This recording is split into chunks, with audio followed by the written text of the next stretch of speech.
The bathroom breaks were timed. The panic attacks were not. When I discovered the company was tracking my every heartbeat to maximize productivity, I knew I had to fight back. What I didn't know was that they had already compiled a 400-page dossier on me, and a plan to destroy everything I loved. I still remember the exact second my dignity broke. Not the day, the second. My name is Marcus Powell, 32, warehouse associate at Horizon, one small cog in the crushing machinery of omni-delivery. For 17 months, I carried a scanner that served as both taskmaster and prison guard. It timed my time-off task, bathroom breaks, water breaks, moments to stretch my cramping back. Every second away from picking was tracked and held against me. That second came on June 17th, 2021. I'd been running down warehouse aisles for 10 hours. My pick rate hovered just above termination levels. My scanner chirped, directing me to the next item 3 aisles over.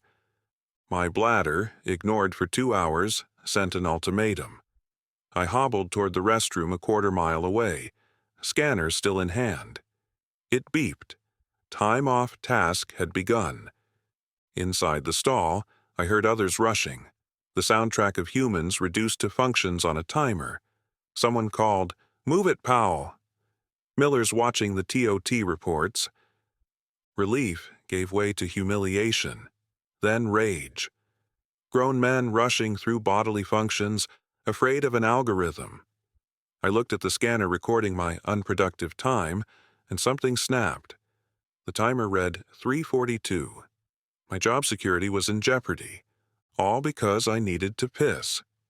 What I didn't realize was that my broken dignity would lead to a battle that would consume my life, threaten my family, and expose the brutal machinery behind America's consumer paradise. The road started 9 months earlier, when my factory shut down. With a mortgage, 2 kids, and a wife battling lupus, I needed work. Omni-delivery was always hiring. I should have wondered why. The orientation video showed smiling associates in the omni-delivery family. I believed it for about 4 hours. Reality hit during my first shift.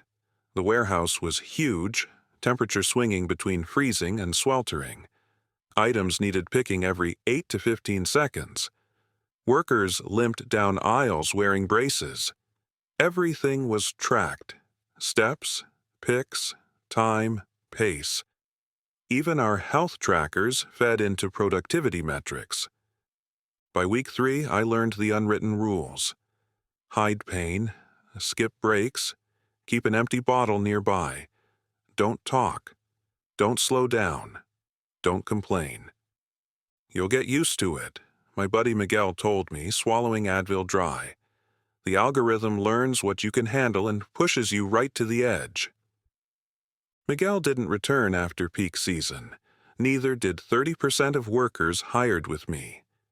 I survived by becoming a machine, emotionally numb, always in motion, calculating the minimum rest I could take. Until that day in the bathroom when I decided enough was enough. I started small, talking during our brief lunches. Many were afraid.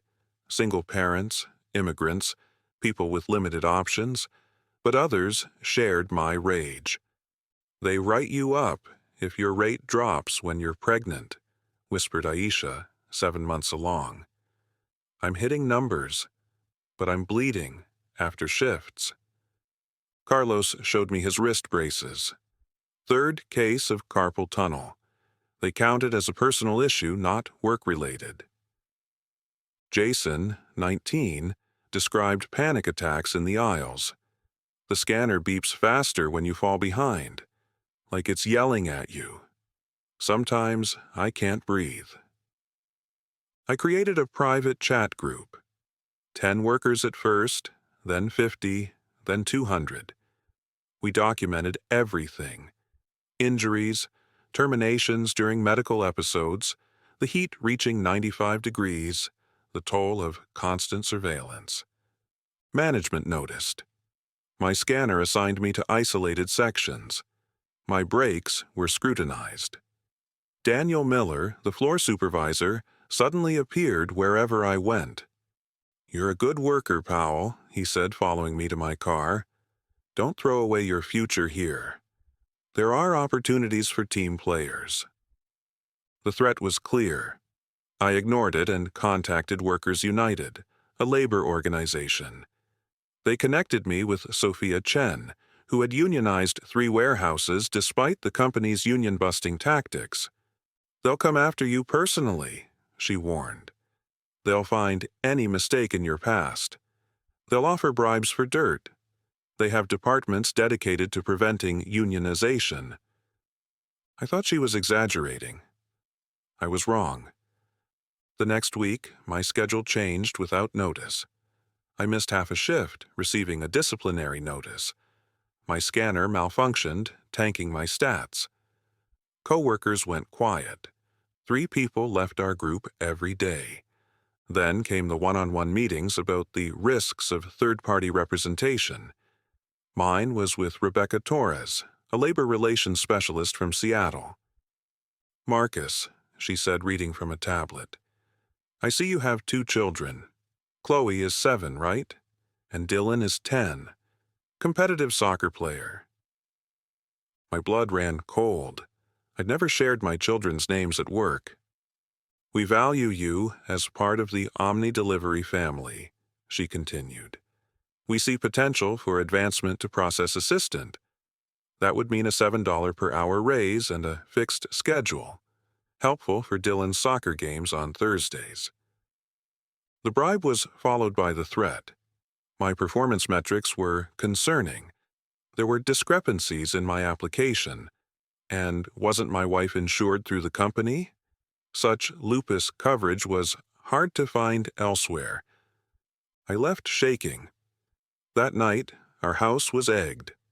The next day, 5 organizers found their cars with slashed tires. The company scheduled mandatory meetings about the dangers of unionization. Managers distributed leaflets showing closed factories, break rooms filled with screens playing testimonials from workers ruined by union dues. Supervisors wore "Vote No" pins. Workers who signed union cards found impossible performance targets. The message was clear: support the union, lose your job. The culmination came when our entire chat history leaked to management. Private medical information, personal complaints, strategy discussions, all exposed. Half our organizing committee was terminated within a week for policy violations. Others quit. Someone created fake social accounts in my name, posting racist comments. Anonymous calls to Child Protective Services sent investigators to my home. "Is this worth it?" Sarah asked one night, after a text message described the outfit she'd worn that day. "They're watching us. They know everything." I nearly broke.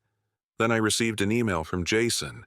He'd been fired after collapsing during a shift. "You're the only one who stood up for us," he wrote.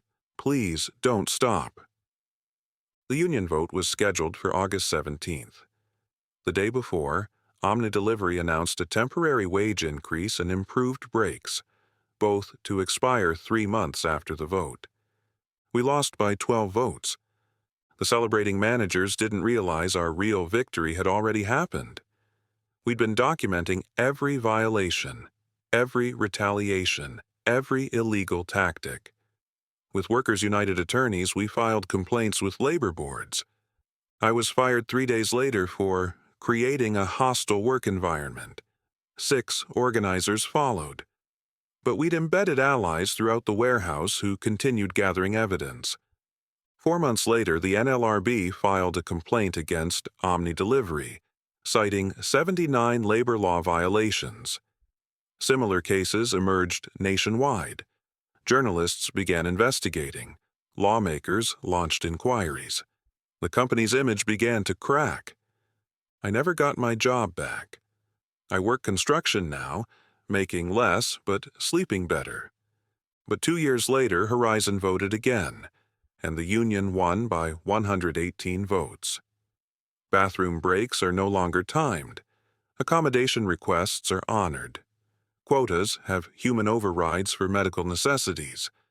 Sometimes I visit at shift change. Aisha is a shop steward now, her daughter a healthy toddler. Carlos keeps his union contract card alongside his teacher certification. Jason returned to college. The algorithms still run, but they no longer rule. What Omnidelivery never understood was their greatest weakness, believing human beings would tolerate being treated as disposable. They thought we were replaceable. They learned we were unstoppable.